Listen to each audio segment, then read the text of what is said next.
Some cartoon mysteries we never get a proper answer to, but sometimes we're lucky enough to get a satisfying reveal to something we've always been wondering. Whether it be something about a character that was kept a mystery, or the reveal of a character entirely, or just a question you always wanted answered. There was nothing more satisfying than getting that reveal, that explanation. And that's exactly what we're talking about today. Welcome back to the Roundtable, I'm Nemo, and today we are counting down the top 10 reveals in cartoons. These are the crazy moments where we finally got an answer to something we were always wondering, or something that was teased as a mystery for a long time. Some of them may act as a plot twist, but these are not plot twists. We already covered that in a separate video. These are more things that you've always wondered or wanted to see happen and they finally did. Whether it answers a question you've always had or just reveals something about a character in general, they're all super interesting and satisfying. They all left us saying, oh, okay. Real quick, I just want to issue a spoiler warning because we touch on some plot-heavy aspects of these shows, so just be careful going in. But without further ado, let's get to these reveals.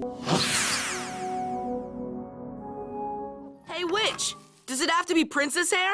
No, just beautiful hair. Adventure Time has been on for a very long time, and the show has changed quite a lot over that time. Finn without his hat is something we ended up seeing a lot of, and especially his hair. However, when the show was just starting out, that was one of the big mysteries that it had to offer. What was underneath Finn's hat? Because for a very long time, we had never seen Finn without his hat on. There was fan art and speculation, but ultimately we got our answer in the episode To Cut a Woman's Hair. In this episode, the ugly tree witch seeks out Finn and Jake to help her cure her baldness and feel beautiful. They initially decline, but she sits on Jake and uses him as sort of a hostage, so Finn is forced to cut the hair of every princess he can find, trying to make this witch feel pretty. This is a great episode of Adventure Time, it's one of the classics, but unfortunately Finn has a lot of trouble finding princess hair, eventually getting a lock of Princess Bubblegum's hair and giving it to the witch, who actually refuses it, saying that it's just bubblegum. Finn calls her out for being ugly inside and out, and the witch exclaims that she will never feel pretty until she loves herself. Finn ends up feeling bad for her, and in turn offers up his own hair, tearing off his hat and revealing a luscious mane of beautiful golden hair. I remember watching this for the first time and being like, holy cow, that was the coolest thing ever. Not only did we finally get to see what Finn looked like without his hat on, but it showed how much hair Finn really had. And it subverted our expectations. I mean, I kind of expected Finn to be bald underneath. He ended up being bald when he gives all of his hair to the witch, and at that point Finn takes his hat on and off quite freely, but up until that point, what was under Finn's hat was kind of a huge mystery, and it was a pretty great reveal.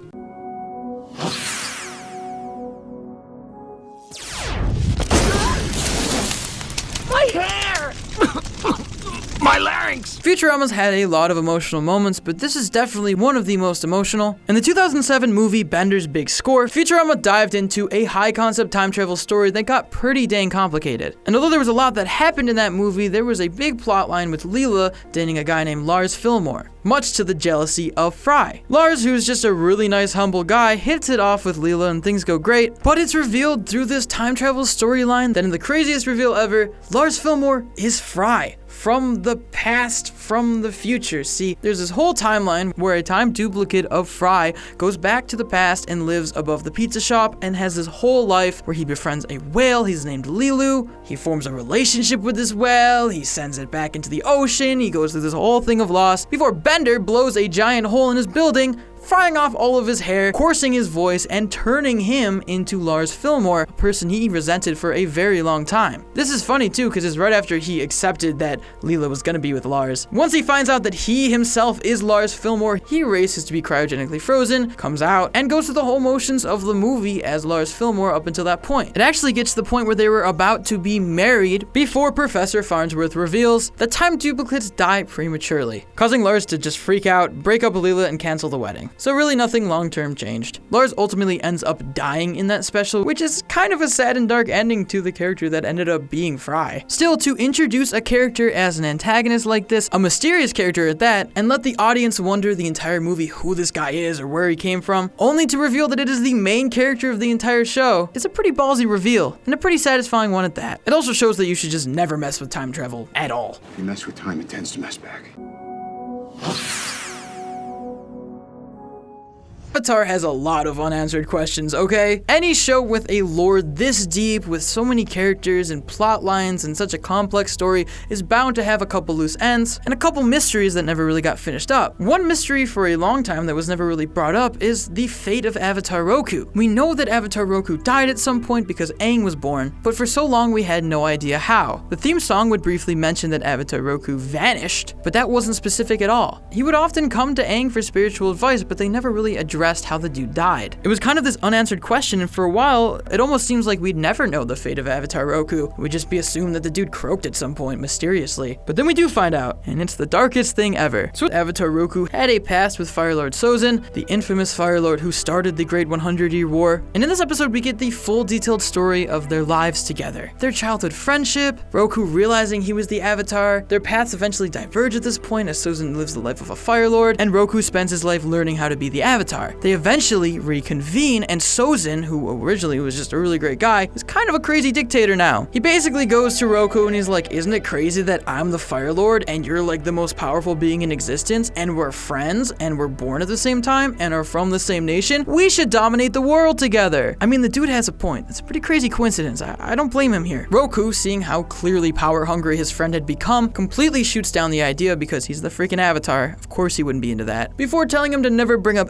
anything like that again. And then everything was fine. Just kidding. One day, Roku was out on his dragon, just chilling, and then he saw that the Fire Lord did exactly what he said not to and took over some Earth Kingdom land. Angrily, Roku goes to confront him, at which Sozin tries to play the whole I'm your king card, which, dude, he's the Avatar, he lives on a volcano island, you will not win this. The two end up getting into a fight, and eventually it ends up with Roku sparing Sozin's life, making a decision not that the Avatar would, but that he would, a selfish personal decision, a decision he will later regret. We cut to the future. He's kind of an older Avatar now, and he's chilling on the volcano island when he realizes how stupid it is to live on a volcano island because volcanoes erupt. Roku quickly attempts to use his Avatar powers to stop the volcano from destroying his entire home, and that's when, in a happy ending, Sozin comes, and he's like, hey bro, let me help. Looks like they patched things up, and the two work together to stop the volcano. And that's when Sozin literally becomes the worst person in existence. He realizes that without Avatar Roku, nothing would stop him from his crazy plan of world domination. So he leaves Roku to die. And then Roku proceeds to die on the volcano island trying to save his home. What a stab in the back, and what a powerful twist to these two characters' arc. It makes it so much more interesting that the last Avatar had a relationship with the person who created this world-altering event, who is basically one of the main antagonists of the series. It's just so interesting. And I pride Avatar in keeping it dark here with this story. They did not sugarcoat it at all. The whole episode focused on how Avatar Roku's personal decision to spare Sozin's life ended up destroying so many others. And ultimately, he's the one to blame. And it's true, he is. It's really dark. Regardless, they could have never touched on how he died or even brought it up at all. It obviously doesn't need to be assumed. The fact that they did a reveal, and they did a reveal this dark, explaining an entire origin story that makes the whole story of Avatar so much worse, is just another reason why Avatar is such an incredible franchise. Stop the countdown! I say let the Omnitrix self-destruct and take the universe with it. There have been a lot of questionable Ben 10 movies over the course of the franchise, a lot of them being live action, but the best Ben 10 movie was the very first made-for-TV movie, Ben 10: Secret of the Omnitrix. This 2007 movie follows Ben on a journey across the galaxy to find the creator of the Omnitrix. And in case you haven't guessed, that's the reveal. The whole thing starts off when Ben accidentally sets off a self-destruction protocol on the Omnitrix, which is a pretty dark way to start the movie. You know, it's just about a 10-year-old kid who has a doomsday device tied to him. It then follows them on their journey trying to reach Azimuth and all the things that stop them along the way, although eventually Ben succeeds and arrives on Azimuth's planet, entering his mountain fortress and finding him in a sealed laboratory. Ben asks him to shut down the Omnitrix, to which Azimuth refuses, causing Ben in a fit of anger to break down the wall and attack him, only to reveal that the Omnitrix's creator, the creator of the most powerful thing in the entire universe, the most powerful weapon the universe has ever seen, is a tiny, old, grumpy gray matter. That's right, the almighty creator of the Omnitrix is about as small as a deck of cards. This is Azimuth's first time in the Ben 10 franchise, and he makes a lot of appearances since then, but this was the first time he was ever revealed. And honestly, it was so perfect. They built up the expectations of the Omnitrix's creator to be this massive god, this powerful almighty alien. In reality, he's just this little smart dude. The movie ends with Ben fixing the Omnitrix, and Azimuth letting him keep it, claiming that he made the Omnitrix as a way to bring peace between planets, and that's sort of what Ben's doing. Also, he doesn't want anything to do with it because it causes a ton of trouble, which, you know, dude, be more responsible for the things you create, but also I understand.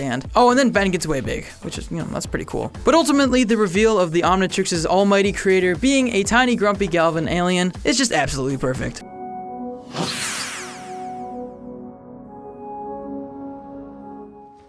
Will, you're the best friend I ever had. You gotta quit saying you're sorry. It's not okay.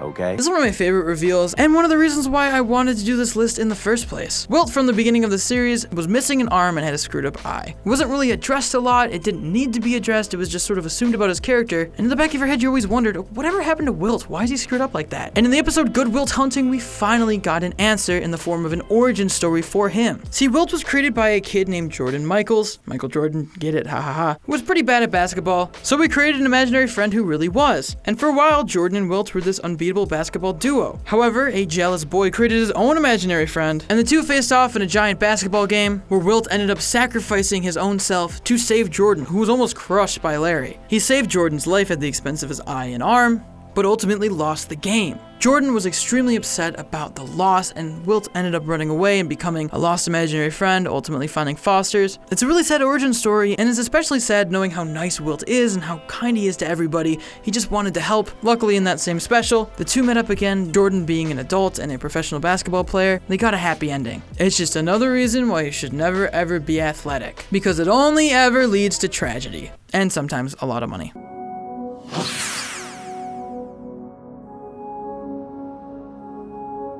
Whatever is inside, we can deal with it together. Together? Together.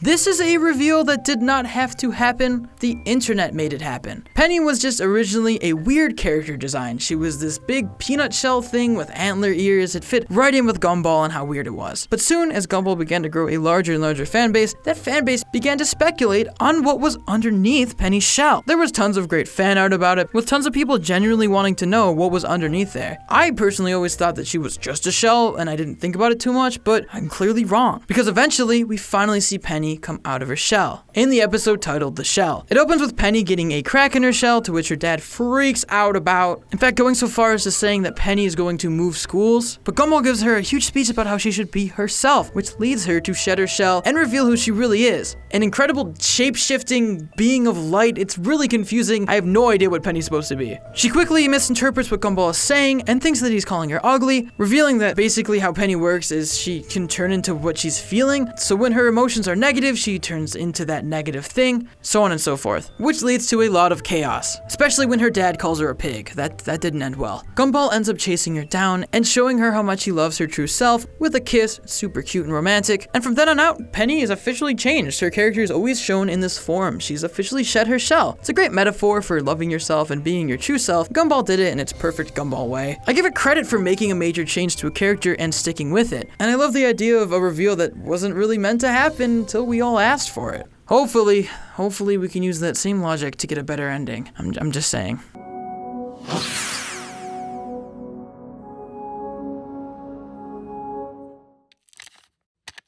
A great evil has been unleashed.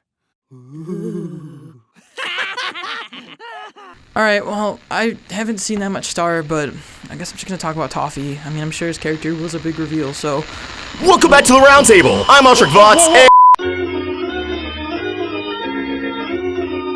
A story is only as good as its villain. So when it comes to Star versus the forces of evil, there came a point where the story wasn't just good, it was extraordinary. And that all started with the 8th episode of the series in its second segment, Fortune Cookies, where we met the antagonist, Toffee. Now, how is Toffee a reveal? Well, when Toffee hit the scene, the bigger picture of Star really began to unravel. Out of nowhere, we went from this goofy henchman tier antagonist to a villain who clearly had a lot to say. A villain who knew more than any of the main characters present, and thus knew way more than the audience. Imagine, a lizard in a business suit would completely change what a show is. Toffee recontextualized everything we knew about Star, and the more he got involved in the series, the more its tone began to shift, taking this series from a lighter story to a much darker story. If it wasn't for Toffee, we wouldn't even have had the final resolution in the series, which came about from an entirely different villain, but at the end of the day, it all came back to that mysterious man in a suit. What layers and secrets Toffee began to peel back, you may be asking? Well, because of Toffee, we began to dive into the great monster Mumin War, how horribly monsters are treated by humans. If it wasn't for Toffee, we wouldn't have learned about Eclipse's chapter in the Book of Spells, and getting Eclipse's debut knew after his death. Without Toffee, we wouldn't have learned that Comet Butterfly was dead, assassinated by Toffee himself. But in particular, Toffee is such a great reveal because he, after his own introduction, caused himself to be his own reveal. But yes, Toffee completely turned Star vs. the Force of Evil into a thriller, constantly throwing out new twists and turns of his character. And again, if it wasn't for his character and his actions, we wouldn't have reached the conclusion we have today. To think we don't even know his full backstory. Toffee is ultimately one of the greatest cartoon reveals in himself.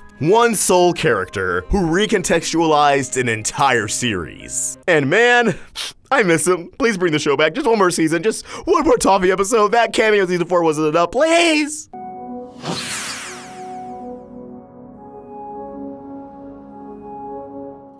Bro, give it up! Give it up! I thought you wanted to hang with your hero. I do, bro, I do! This is another great reveal that made me want to make this list in the first place. In the show Ed, Edd n Eddy, Eddie constantly alluded to a super cool brother who was never around. In fact, he had a almost prolific status in the show, only ever mentioned in passing or referred to, but never shown or seen. They even went into his room and messed with his stuff, but that only made him more mysterious, as we all tried to wonder in our minds, who is Eddie's brother? What is he like at all? And in the show's grand finale, Ed, Edd n Eddy, The Big Picture Show, we finally got to see Eddie's brother in real life, and bro, he sucks. So in The Big Picture Show, Ed, Edd n Eddy are basically on the lam because their biggest scheme ever basically got them kicked out of the cul-de-sac, and they're going to find Eddie's brother so they can stay with him. And finally, at the end of the movie, at the big climax, they finally see Eddie's brother, who's living in a trailer at a carnival fair. At first, he's actually super cool, he dresses cool, he looks like older Eddie, he's really nice to everybody, and he saves Eddie from being beat up by the neighbor kids. However, this nice behavior does not last long before Eddie's brother begins to violently bully the three of them. He even goes so far as to call Double D Eddie's girlfriend, which I don't even want to get into that. Ultimately, it's the neighborhood cul-de-sac kids that end up defending the three Eds and collectively beat up Eddie's older brother, saving them and redeeming them at the same time. It's an incredible ending to the series. It's a perfect way to end it by taking this character that we all knew was a mystery, finally revealing him in this light, and using him as the thing that brings them all together. I just hope Eddie's parents aren't that bad.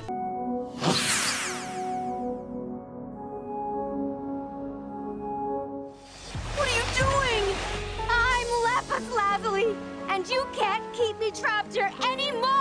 Steven Universe did an incredible job for keeping the show's secrets a secret for so long. For a very long time, the gems were a mystery. Now with all these episodes out, with all this lore and everything that's happened, it's easy to see the show as what it is, but when it first started, people had no idea what the gems were, so they just assumed they were magical creatures. The last thing anybody expected was that it was an alien plotline. There's been a lot of great reveals in Steven Universe, whether it's Steven's pink diamond, or the reveal of White Diamond for the first time, but if I have to pick the biggest and most prolific reveal in Steven Universe, I'd have to go with Lapis Lazuli, because she changed the entire show. She was first revealed in the episode Mirror Gem, after Pearl gives Steven a mirror that can repeat historical events, in an attempt to teach him more about gem culture. Steven learns he can communicate with the mirror, which freaks out the gems because obviously they know what's really going on, and they try to take the mirror back. Steven flees and ends up actually releasing Lapis from the mirror. This is the first time in the show we've ever seen another gem besides the crystal gems or a corrupted gem, so already it changed the entire dynamic of the series. But then it's continued in the episode Ocean Gem when she wreaks havoc, that the crystal gems actually have a bit of a dark past, and it's not as clear-cut as Steven thought. Lapis being released from the mirror eventually led to Steven learning that the gems are aliens, which is arguably the biggest bombshell in the series. Again, this changed the entire show, and from here on out, they were officially in story mode. There's no more cat fingers or Steven trying to tag along on missions. Lapis opened the path to Homeworld, to Steven's origins, to the diamonds, to everything. She was the catalyst for all this change in the show, and that's why I think she's the biggest reveal in Steven Universe. She ends up being a great character, despite stealing the ocean for a second. That wasn't really that cool.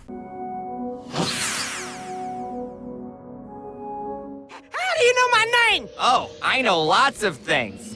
Lots of things. If I'm thinking about reveals in cartoons, I have to go with the reveal that meant the most, the reveal that was built up over the longest amount of time, and the reveal that was absolutely the craziest. And for that, I'd have to go with Bill Cipher in Gravity Falls. Gravity Falls is at its core a mystery, and the show had a lot of incredible mysteries. But perhaps the show's biggest mystery was Bill Cipher. From episode 1, at the very beginning of the first episode that flashed at the end of the theme song, we saw Bill Cipher and we had no idea who he was or what he meant. But the show did a very good job of getting us hyped about him. Bill Cipher was hid over on the Mystery Shack. Throughout the show, the triangle eye was everywhere, and it only led fans to speculate further and further, trying to decode the wheel, trying to figure out who he is or what he was doing. And finally, at the end of season 1, we got the reveal of Bill Cipher and Dreamscapers. In this episode, in an attempt to get the Mystery Shack, Lil Gideon summons Bill Cipher, bringing on the main antagonist of the entire series and changing Gravity Falls forever. We are introduced to Bill Cipher, the eccentric, lovable dream demon with a huge past in Gravity Falls. He ends up invading Stan's mind, trying to find the code to his safe so Gideon can get the deed to the Mystery Shack. Even though they end up thwarting Bill this time, they end up losing to him eventually in season 2, obviously, when he launches Weirdmageddon. But this is before all of that. In this episode, we had no idea who Bill was, how he was related to them at all, if he was related to them. All we knew is that we were finally seeing this person, we were finally seeing this thing that we had seen in the show so many times before. He was finally animated and he finally had a voice, and we finally got some clues as to what was going on in the show. This reveal of Bill Cipher arguably raised a lot more questions than it answered, but honestly, that was what was great about it. It kept that hype train going. It was the little things, like when he first encountered Dipper, Mabel, and Seuss, he referred to them as their symbols on the wheel. Much like Lapis Lazuli, Bill Cipher changed Gravity Falls, and every time he appeared in an episode, something big was going on. Bill Cipher was the best, most satisfying, and biggest reveal I've ever seen in a cartoon. Some would argue that maybe Stanford is a bigger reveal, and I can totally see that. Finding out that Grunkle Stan had a twin, that he was using a fake identity, their whole backstory, that is a huge reveal for the show. But in my mind, that feels very much like a plot twist. Whereas Bill Cipher was just a good old character reveal that changed the series forever, and set Gravity Falls on the course for what the rest of the series would become. And that's why I think Bill Cipher deserves the #1 spot for biggest cartoon reveal. Also, because of him, I could never look at $1 bills the same. So thank you for that. Well, there you have it, guys. Those were our picks for the top 10 reveals in cartoons. But as always, I want to know what you guys think about all of this. Do you agree with this list? Do you not? Do you think there's people we left off? Do you hate some of our choices? Do you have a choice that you think was better? Let us know respectfully down in the comments down below, or tweet to us at Roundtable Vids or me at @ItsRetroNemo. And if there's something you think we missed, we'd love to hear your opinion on it. If you want to consider helping out the Roundtable, you can support us on Patreon or become a member of the channel and get exclusive access to scripts and avatars. As always, if you enjoyed this video, make sure to like and subscribe to the Roundtable for more incredible cartoon content, guys. As always, I'm Nemo, this is the Cartoon Top 10, and I'll see you next time. Peace.